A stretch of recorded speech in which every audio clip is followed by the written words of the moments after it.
महाबली हनुमान और सुदर्शन चक्र दोनों ही हिंदू पौराणिक कथाओं में अहम भूमिका निभाते हैं। हनुमान भगवान राम के भक्त थे और उनके सेवक थे। उनके पास असीम शक्तियां थी, वो बलवान थे।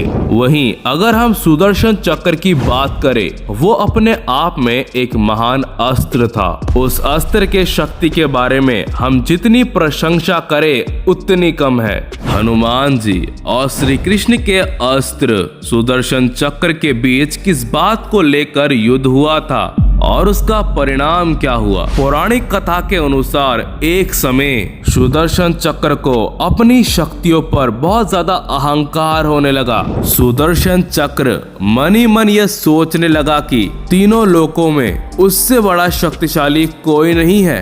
ये बात काफी हद तक सच है। श्री कृष्ण जैसा अस्त्र त्रिलोकों में किसी के पास भी नहीं है। सुदर्शन चक्र को यह अभिमान हो गया था, भगवान श्री कृष्ण भी राक्षसों का वध करने के लिए मेरा ही इस्तेमाल किया था। इस बात का पता जब भगवान श्री कृष्ण को पता चला तो उन्होंने निश्चय किया कि सुदर्शन चक्र का अभिमान अहंकार तोड़ना होगा। फिर भगवान श्री कृष्ण ने सुदर्शन चक्र के अभिमान को तोड़ने के लिए हनुमान जी की मदद ली और उन्होंने हनुमान जी को याद किया। भगवान श्री कृष्ण अपने मन में कहते हैं, हनुमान सुदर्शन चक्र बहुत ही उछलने लगा है, उसके अंदर बहुत ज्यादा घमंड आ चुका है, उसे तोड़ना होगा। कहते हैं कि दूर रहते हुए भी भक्त और भगवान एक दूसरे की बातों को समझ सकते हैं। इसीलिए कृष्ण जी के याद करते ही हनुमान जी समझ गए प्रभु उन्हें याद कर रहे हैं। चूंकि हनुमान जी यह जानते थे कि उनके प्रभु श्री राम और श्री कृष्ण एक ही है, इसीलिए वो बिना देरी किए द्वारका के लिए निकल पड़े। हनुमान जी द्वारका पहुंचकर श्री कृष्ण से मिलने की बजाय द्वारका का एक राज्य है उपवन में पहुंचकर हनुमान जी ने देखा कि वहां के पेड़ों में रसीले मीठे फल लगे हुए हैं। हनुमान जी को भूख भी बहुत तेज लगी थी, इसीलिए उन्होंने वृक्षों से फल तोड़कर खाना शुरू कर दिया। और फिर जब हनुमान जी का पेट भर गया तो वो फल तोड़ तोड़कर फेंकने लगे। इस बात का पता जब श्री कृष्ण को पता चला, वो मन ही मन मुस्कुराने लगे। फिर उन्होंने अपनी सेना को आदेश दिया कि जाके उस बानर को पकड़ के लाए। श्री कृष्ण के आदेश पाते ही उनकी सेना हनुमान जी को पकड़ने के लिए राज्य उपवन के लिए निकल पड़े। सभी सैनिकों को ये लग रहा था ये तो आम बानर होगा। वहां पहुंचकर सेना ने हनुमान जी को ललकारा और कहा, हे मूर्ख बानर, तुम बाग क्यों उजाड़ रहे हो? क्या तुम नहीं जानते कि यहाँ का राजा कौन है? तुम्हें पता नहीं तुम कितने बड़े मूर्खता कर रहे हो। अगर नहीं जानते तो मैं तुम्हें बता दूं कि यहाँ के राजा श्री कृष्ण हैं और वो तुम्हें दरबार में बुला रहे हैं। सैनिकों की बात सुनकर हनुमान जी काफी क्रोधित हो गए। यूं कहे कि क्रोधित होने का ढोंग कर रहे हैं। कहा कि कौन कृष्ण?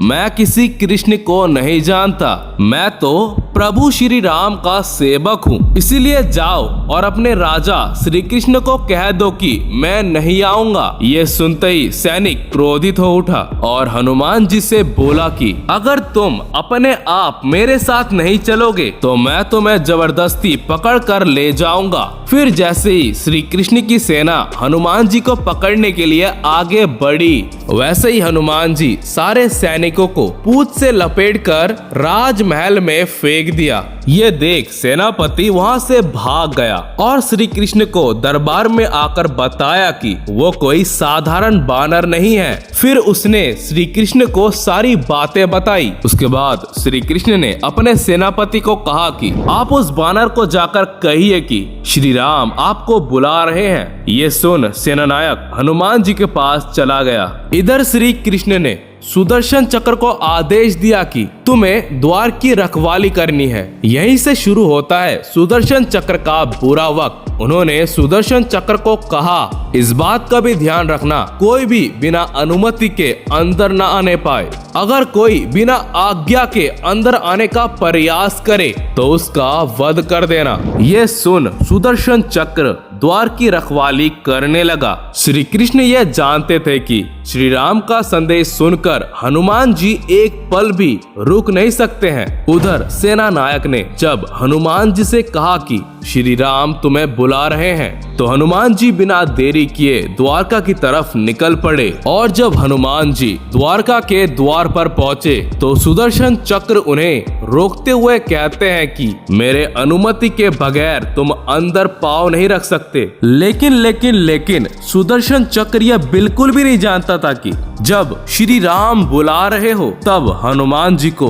त्रिलोकों में से कोई भी रोक नहीं सकता। सुदर्शन चक्र की बात सुनकर हनुमान जी ने सुदर्शन से अपना रास्ता छोड़ने के लिए कहा, लेकिन सुदर्शन चक्र ने हनुमान जी को युद्ध के लिए ललकारा और फिर दोनों में भयंकर युद्ध होने लगा। किंतु कुछ देर बाद हनुमान जी को यह ज्ञात हुआ कि सुदर्शन के साथ युद्ध में उलझकर मेरा समय बर्बाद हो रहा है। तो उन्होंने मन ही मन सोचा कि किसी भी तरह इस युद्ध को जल्द से जल्द निपटाना होगा। उसके बाद उन्होंने सुदर्शन चक्र को पकड़कर अपने मुंह में रख लिया और फिर वो अंदर द्वार में पहुंच गए। द्वार में पहुंचकर हनुमान जी सबसे पहले श्री कृष्ण के चरणों में नतमस्तक हो गए। ये देख श्री कृष्ण ने हनुमान जी को गले लगा लिया और फिर उनसे पूछा, हनुमान तुम अंदर कैसे आए? क्या किसी ने तुम्हें रोका नहीं? तब हनुमान जी ने कहा, भगवान सुदर्शन चक्र ने रोका था, परंतु मैंने सोचा आपके दर्शन में ज्यादा विलंब ना हो, इसीलिए मैं उनके साथ युद्ध में नहीं उलझा और उसे मैंने अपने मुंह में दबा लिया। इतना कहकर हनुमान जी ने